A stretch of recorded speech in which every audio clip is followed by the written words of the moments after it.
My parents texted me, "The Christmas party has been canceled. Don't come, my love." They had no idea I was standing right outside the door, watching them and my sister raise a glass and say, "Merry Christmas, it's so much better without Sophia here." The last thing my grandfather ever said to me was this: "Sophia, the ones who underestimate you are doing you a favor. Let them." I didn't understand what he meant then. I do now. I was standing in 8 inches of snow outside my childhood home at 9:47 p.m. on Christmas Eve, holding a tin of shortbread cookies I had baked at 2 a.m. the night before, sprinkled with green sugar crystals, tied with a ribbon, because I am, apparently, the kind of person who still tries. My breath came out in slow white clouds. The porch light was on. The tree inside glittered gold and red through the living room window, and the laughter was so warm and clear through the glass that I could practically feel it. My phone had buzzed 40 minutes earlier. "Mom, don't be upset, my love. We decided to cancel the party. Too many people sick. We'll celebrate soon. Just us. Merry Christmas. Later." That's what she meant. Later, which is the word people use when they mean never. I'd driven 2 hours in a snowstorm because I wanted to believe the text was real. Not because I was naive. I'm a 32-year-old compliance analyst. I read contracts for a living. I notice things. But there's a part of every person that wants to be wrong about the people they love. And so I drove, and stood, and watched. My mother was in her pearl headband. My father had on the green sweater vest he wears to signal festivity. My sister Chloe was in a red dress she definitely chose for the photo she'd post later. Not for comfort. The table was set. The candles were lit. The party wasn't canceled. I watched my mother lift her wine glass. "To family," she said, beaming. Chloe leaned in toward the candles like she was about to say something meaningful. "To family and to peace." My father laughed. The loud, self-satisfied laugh he saves for things he finds very clever. "And to not having Sophia's drama this year." Chloe raised her glass higher. "Merry Christmas. It's so much better without her here." The cookie tin went cold in my hands, or maybe my hands went cold. I stopped being able to feel the difference. I don't know how long I stood there. Long enough for the snow to settle on my shoulders, long enough to run through every version of what I might do. Knock, walk in, call, cry in my car on the way home. Long enough to feel the specific, airless grief of being erased by people who know exactly where you are. I was reaching for the door handle when a voice spoke behind me. "Don't." I spun around. A man stood at the edge of the porch steps. Mid-40s, charcoal wool coat, calm face with gray at his temples, the kind of calm that comes from having delivered serious news to many people over many years. He wasn't a neighbor. I had grown up in this house. I knew all the neighbors. "Who are you?" I whispered. "David Harlan," he said. "Your grandfather sent me." My throat closed. "My grandfather has been gone for 2 years." "I know," David said. "That's why he planned ahead. Let me tell you about my grandfather, Gerald Mercer. Let me tell you about the house. My grandfather built the house in 1971 with his own hands, literally studs and joists and plumbing, on a half-acre lot in New Canaan, Connecticut. He was an electrician who became a contractor who became, quietly and without fanfare, a man of substantial means. He never talked about money. He wore the same canvas jacket for 15 years. He drove a 1997 Chevy pickup with a cracked dashboard. But when I was 7 and fell off a horse at summer camp and broke my left wrist in 2 places, he was at the hospital in 40 minutes with a bag of peanut butter cups and a hand to hold. That's who he was. My mother, Patricia, is his daughter, his only child. And from the time I was old enough to notice such things, I noticed that my mother's relationship with her father was transactional in a way that made me quietly uneasy. She called him on birthdays. She visited for Easter and Thanksgiving and Christmas. She made sure Chloe and I performed gratitude on cue, smiling and hugging and saying please and thank you, while Grandpa Gerald pressed folded bills into our palms and pretended not to notice that my mother watched to see how much. He noticed. He just loved her anyway. When I was 22, I graduated from UConn with a degree in finance and moved back home for 4 months while I found my footing. My grandfather had a long conversation with me that I didn't fully understand at the time. About independence, about knowing your own worth, about not letting anyone else define what you deserved. He told me to start a savings account he would match dollar for dollar up to $10,000. He told me to write everything down. He told me that the most important thing he could give me was the ability to stand on my own. My mother said afterward that she thought the matching savings was a waste. "She'll blow through it on something stupid," she told my father, loud enough for me to hear from the next room. I didn't blow through it. I built it into a down payment on a condo in Hartford 5 years later. But I didn't forget what she said. The dynamic in our family was not complicated. It was actually very simple, which is maybe why it took me so long to name it. My parents favored Chloe. This was not occasional favoritism, the casual human preference that every family navigates. This was architectural. Chloe was the pretty one,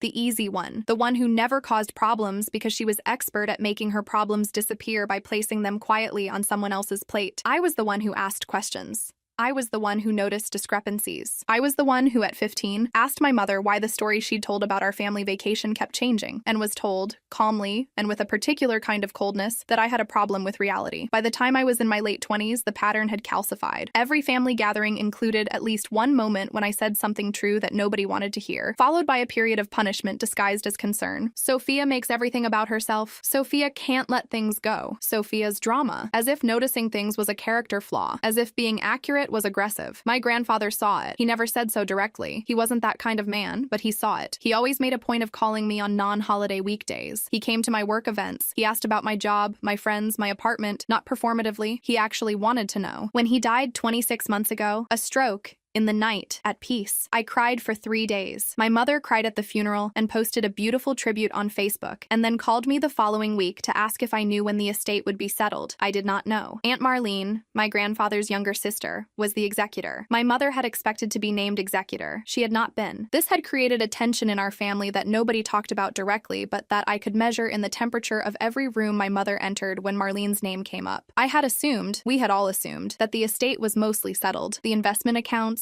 the retirement funds, the house had always been the question. My parents had been living in it since my grandfather moved into assisted living 3 years before his death, paying reduced rent under an informal arrangement. My mother talked about the house as though it was already hers. She'd repainted the kitchen. She'd replaced the flooring in the dining room. She had talked about it being hers for so long that I had started to believe it too. Standing in the snow that Christmas Eve, I had no idea what David Harlan was about to tell me, but I felt, in the way you feel things before you understand them, that my grandfather had not forgotten anything. David didn't rush. He stood at the edge of the porch in the snow and spoke quietly, methodically, the way someone speaks when they've rehearsed a thing many times because they wanted to get it exactly right. Your grandfather retained me in 2019, he said. I'm an estate attorney, Harlan and Soto, based in Hartford. He retained me specifically to manage a contingency provision, one that he kept separate from the rest of his estate documents. A contingency for what? I asked. For this, David said. Or something like it. He explained it carefully, step by step. In 2019, when my grandfather's health began to decline and he moved into assisted living, he had placed the house into a revocable living trust. The title never transferred to my parents. My parents had been living in the house as tenants, paying below market rent into an account my grandfather controlled, an account they did not know existed and had never asked about, because my mother had assumed the arrangement was a gift with paperwork to follow. The paperwork never followed, because my grandfather changed his mind. 5 years ago, David said, your grandfather was approached by your parents about restructuring your trust. You had a small trust he'd established when you were born. Nothing enormous, but meaningful. They wanted him to reduce your share and redirect it. I went very still. I didn't know about that. No, David said. You weren't meant to. He declined. But the fact that they'd asked changed something for him. He came to me and revised his estate plan. David reached into his coat pocket and produced a sealed envelope. He left this for you. He also asked me to be here tonight because he knew, or strongly suspected, that you'd need someone in your corner when this happened. I stared at the envelope. My grandfather's handwriting on the front. Just my name. Sophia. How did he know? I asked. How did he know it would happen tonight? David almost smiled. He didn't know it would be tonight specifically. The contingency was structured so that it triggered on the first documented instance of your exclusion from a family event, any event. He set it up so that when it triggered, I would reach out to Marlene and Marlene would... He glanced toward the driveway. Well, headlights swept across the snow. A car was pulling in. I recognized Marlene's silver Volvo. She hadn't been to this house in years, not since my grandfather's last Christmas here, when the tension with my mother had been bad enough that Marlene had left early, and my mother had spent the rest of the evening performing graciousness for the neighbors like a stage actress. Marlene stepped out of the car in her wool coat and pink cheeks, carrying a slim leather folder under one arm. Behind her walked a woman in a navy suit, mid-50s, professional composure, a briefcase in one hand. I had never seen her before. That's Diane Cho, David said quietly. She's the attorney of record for the trust. Harlan and Soto, 15 years in estate law. He paused. Tonight is the formal transfer. I watched them walk past me toward the front door. Marlene glanced at me with an expression I couldn't read. Not pity, exactly. Something older, something that knew. She rang the bell. From outside, through the window, I watched my mother's face when she opened the door. Surprise, rapidly smoothed into the warm social performance she uses for unexpected guests. Marlene! What a surprise! Merry Christmas! Come in! Come in! Oh, and she looked at Diane Cho and her expression recalibrated. Hello. Hello, Patricia. Marlene stepped inside. She didn't smile. We need to talk about the house. The party that had been canceled, went very quiet. I moved closer to the window. I know how that sounds. I don't care. I had driven 2 hours in a snowstorm to celebrate Christmas with people who toasted to my absence, and my dead grandfather had spent years building something for this exact moment, and I was going to witness it. My father had set down his wine glass. He was standing in the posture gesture he uses when he thinks he's about to negotiate. Shoulders back, chin slightly elevated, the body language of a man who believes he is always the most reasonable person in any room. The house was never put in your names, Marlene said. She opened the leather folder and set it on the coffee table. Dad placed it in a revocable living trust in 2019. The trust was never dissolved. You've been tenants. That's, my mother started. Documented, Diane Cho said. Her voice had the flat, unbothered quality of someone who has delivered this kind of news before and is entirely uninterested in the emotional weather of the room. The trust instrument,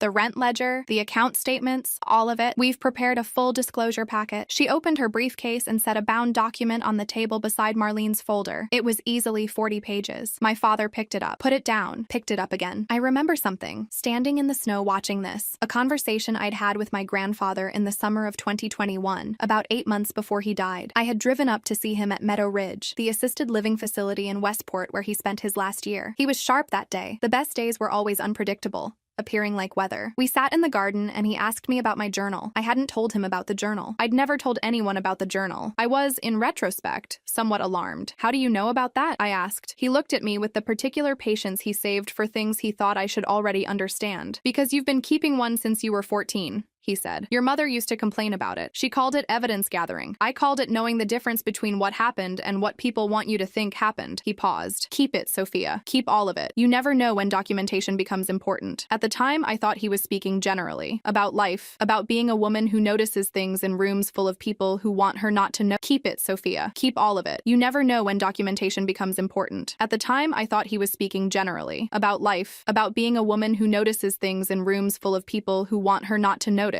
He was not speaking generally. David had mentioned the security camera footage, but what I didn't know until Diane Cho explained it, quietly, precisely, while my father was still staring at the disclosure packet, was the full picture of what my grandfather had assembled. There was the porch camera, yes, but there was also a digital log of every text message exchange between my mother and grandfather spanning 6 years, which my grandfather had screenshot and archived to a cloud account the same way he archived the rent receipts. There was a notation from his primary physician, Dr. Anita Rosen at Westport Internal Medicine, documenting that my grandfather had been cognitively assessed in 2021 and found fully competent to make estate decisions, a preemptive strike against any future claim of diminished capacity. There was even a brief written statement from his social worker at Meadow Ridge, a woman named Keisha Parnell, MSW, attesting that he had discussed his estate wishes with her voluntarily and consistently over the course of more than a year, and that his intentions regarding his granddaughter Sophia had never wavered. He had thought of everything. He had thought of everything because he had understood better than I had that the people we were dealing with were the kind of people who would look for every exit. He closed them all. The contingency, Marlene continued, was this. If Sophia was excluded from any documented family gathering before the estate closed, the house transferred immediately, not to the family line, outside it. Chloe's voice cracked. What does that mean? Marlene looked at her with the measured patience of someone explaining something to a person who has had every opportunity to already know it. It means tonight counts. The text messages your mother sent. The gathering you held anyway. The exclusion. Documented, time-stamped, and corroborated. Corroborated by who? My father said. His voice had a controlled edge to it now. By the security camera on the front porch, David said from the doorway. I hadn't realized he'd moved. He was standing in the open front door. My mother had left it slightly ajar when she let Marlene in, and he'd quietly stepped inside. Your father installed it in 2020. The footage has been archiving to a cloud account he maintained. Tonight's recording is already preserved. My mother looked at the camera, small, matte black, mounted at the upper corner of the porch. She had never commented on it in all the months she'd lived here. She had never asked what it was for. Diane Cho pulled a second document from her briefcase. Thinner, a single-page cover with a blue backing. Mr. Mercer retained a forensic accountant in 2021. She said. Colin Reeves, CPA, of Reeves Financial Investigations in New Haven. Mr. Reeves documented the informal rent arrangement, the attempts by Patricia and Richard Mercer to renegotiate the terms, and a formal written request, submitted in March 2022, in which they asked to be named co-owners of the property. She set the document on the table. Mr. Mercer declined in writing. His response is Exhibit C. I watched my mother's face. I had spent my entire life watching my mother's face, cataloging its moods, predicting its shifts, trying to read what she actually meant beneath what she actually said. I had never seen this expression before. It was the expression of a person watching a wall they believed was solid, quietly, become glass. He kept all of it, my mother said, very softly. She wasn't talking to anyone in the room. She was talking to herself, or maybe to him. He kept all of it, Marlene confirmed. My father straightened. He was trying to recover. I could see the calculation happening in real time, the search for a lever, an angle, something to push. This can be contested. Estate law is complicated. We've been maintaining this property for 3 years. Improvements, Carrying costs. Mr. Mercer anticipated a contest, Diane Cho said. She didn't even look up from her briefcase. There's a litigation reserve fund. $48,000 set aside specifically to defend the contingency. You're welcome to hire an attorney. It would be their professional assessment that the case is exceptionally well documented and the contingency provision is airtight. She glanced up. But that's for them to advise. Chloe made a sound. Not a word. More like the sound of air going out of something that had been held very tight for a very long time. She set down her wine glass on the side table, and her hand was shaking when she pulled it back. I had never seen Chloe shake before. Chloe did not shake. Chloe floated above the weather of other people's consequences like she'd been designed to. This was apparently different weather. Marlene reached into the leather folder one final time. She set a single document in the center of the coffee table. Dad left the house to Sophia, she said. Full title transfer, effective tonight. The room didn't explode. It collapsed inward, all the noise and warmth and performance of the evening folding down to a single, airless point. My mother's wine glass tilted in her fingers and she caught it, barely, wine sloshing to the rim. Chloe pressed her hand flat against the couch cushion like she needed to confirm she was still on solid ground. My father stared at the document on the table with the expression of a man who has just realized that the game he thought he was winning was a different game entirely, and he never knew the rules. David appeared at my shoulder. I don't know when he'd come back to stand beside me. Your grandfather left a message, he said quietly. He said, she'll know what to do with it. I looked through the window at my family. My mother, who had texted me, don't come, my love, while pouring wine for the party she'd told me didn't exist. My father, who had laughed about Sophia's drama, while my grandfather was quietly, methodically making sure that drama had somewhere to land. My sister, in her red dress chosen for Instagram, now gripping the arm of the couch like it was the only stable thing left. I thought about all the Christmases I had sat at that table and smiled and been grateful for the invitation. About the year I drove through a hurricane warning because my mother said it would mean so much if you came and I wanted to mean something. About the birthday parties I wasn't told about and the group texts I was removed from, and the 1,000 small excisions that I had cataloged in a journal I kept in my bedside drawer, not because I planned to use them, but because writing things down was the only way I knew to prove to myself that I wasn't imagining them. I thought about my grandfather calling me on a Tuesday in March, just to ask how the new job was going. About the way he pressed money into my hand and said, spend it on something that's just for you. About the last time I saw him, 2 weeks before the stroke, when he held my hand and said, I see you, Sophia. I always have. The front door was right there. I pressed my finger to the doorbell. The sound of the bell inside the house was the sound of a clock striking. My mother opened the door. She had composed herself in the 3 seconds it took. She is, I will give her that, extremely fast at composing herself. But her eyes went to my snow-covered coat and the cookie tin in my hands, and for a moment, just a moment, something flickered across her face that might have been shame. Sophia,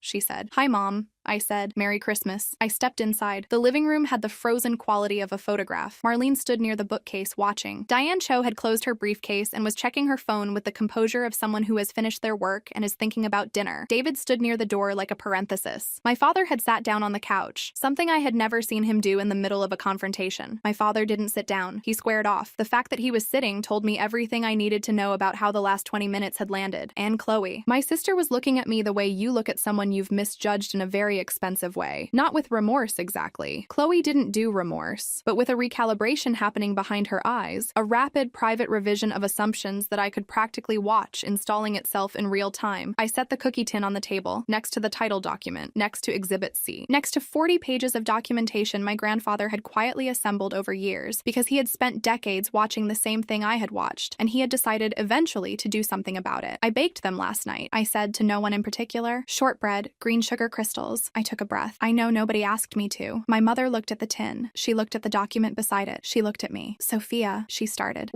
I'm not here to fight, I said, and I meant it. I was not angry, exactly. I was something past anger, past the place where anger lives, in the territory that only opens up when you've been carrying something for a very long time and someone else lifts it off your back and you feel the specific, surprising lightness of it. I'm not here to fight. I'm not here to have a conversation about what just happened. Marlene can give you the timeline and the next steps. I just wanted to see it. See what? My father said from the couch. This, I said simply. Marlene coughed softly. The formal notice of transfer will be filed on the 27th. Patricia, Richard, you'll want to speak with an attorney about your options. The timelines for vacating the property are outlined in Section 4 of the disclosure packet. She paused. I'd encourage you to read Section 4 carefully. My mother sat down slowly on the edge of the chair. She was still holding her wine glass. She set it down on the coaster, very carefully, very deliberately, the way people handle fragile things when they're afraid they'll break something else if they're not precise. He never told me, she said. Not to me, to Marlene. He never said anything. No, Marlene said. He didn't. Her voice was not unkind, but it was final. He also never told you that he noticed. But he did. He noticed everything, Patty. He just loved you anyway. The room was very quiet after that. Outside,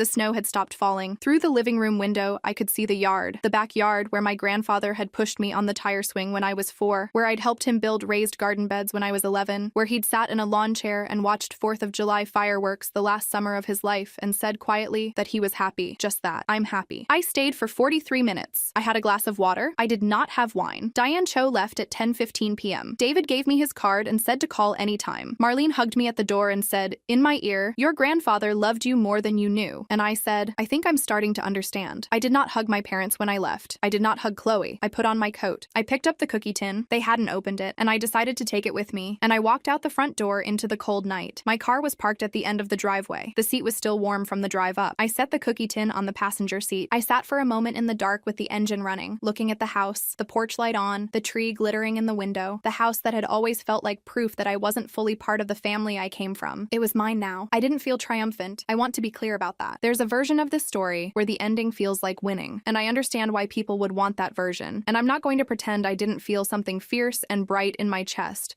when Marlene set that document on the table. But what I felt driving home on Christmas Eve, alone in a car with a tin of shortbread cookies, and my grandfather's handwriting still in my coat pocket, was something quieter, older, something like being seen. 3 months later, in March, I met with an architectural firm in Hartford. A small firm, 3 partners, a good reputation, the kind of work my grandfather would have respected. I wanted to know what it would cost to restore the house to the way it had looked in the photographs from 1971, the original windows, the wood floors my mother had covered over, the wraparound porch my father had modified without permits. It was going to take time. It was going to cost more than I'd expected. I said yes to all of it. My parents are renting a 2-bedroom in Stamford. My mother called me in January, 3 weeks after the formal transfer, to say that she hoped we could move forward. I told her I hoped so too, and that I'd need some time, and that I would reach out when I was ready. I haven't reached out yet. I'm not ready yet. I think I will be eventually. My grandfather taught me that you can love difficult people and still require them to be accountable, and I'm trying to learn how to hold both of those things at once. Chloe texted me in February. It was the longest text she's ever sent me. 4 paragraphs. No emojis, which for Chloe is approximately the equivalent of a letter written in blood. She said she was sorry. She said she hadn't understood what she'd been participating in. She said she'd started seeing a therapist, and the therapist had introduced a concept she'd never considered before, that enabling someone's cruelty to keep the peace makes you complicit in the cruelty. She said it took hearing that from a stranger to finally land. I wrote back, we're in the beginning of something cautious. She said she'd started seeing a therapist, and the therapist had introduced a concept she'd never considered before, that enabling someone's cruelty to keep the peace makes you complicit in the cruelty. She said it took hearing that from a stranger to finally land. I wrote back, we're in the beginning of something cautious, and I'm not sure yet what it will become. But the thing that stays with me, the thing I find myself returning to when everything feels too complicated to hold, is this. My grandfather sat in that little office in Hartford with David Harlan in 2019, knowing he was sick, knowing time was a thing he was running out of, and he thought about me. He thought about the way his family had quietly, consistently made me smaller, and he decided, without drama and without announcement and with a patience that I am still learning to appreciate, to make sure I had somewhere to stand. He didn't fix everything. He knew he couldn't fix everything. He just made sure that when the moment came, there would be ground under my feet. That's all any of us can do for the people we love. I drove up to the house on a Sunday in April, the first warm day of the year, and I sat on the front porch steps with a cup of coffee and watched the yard come back to life. The crabapple tree my grandfather planted in 1983 was starting to bud. The raised beds were still there under the winter mulch, waiting. I pressed my grandfather's letter to my chest. I'd read it 40 times now. I'd probably read it 40 more. It ended the same way every time. You were always the one who noticed things, Sophia. I'm glad somebody did.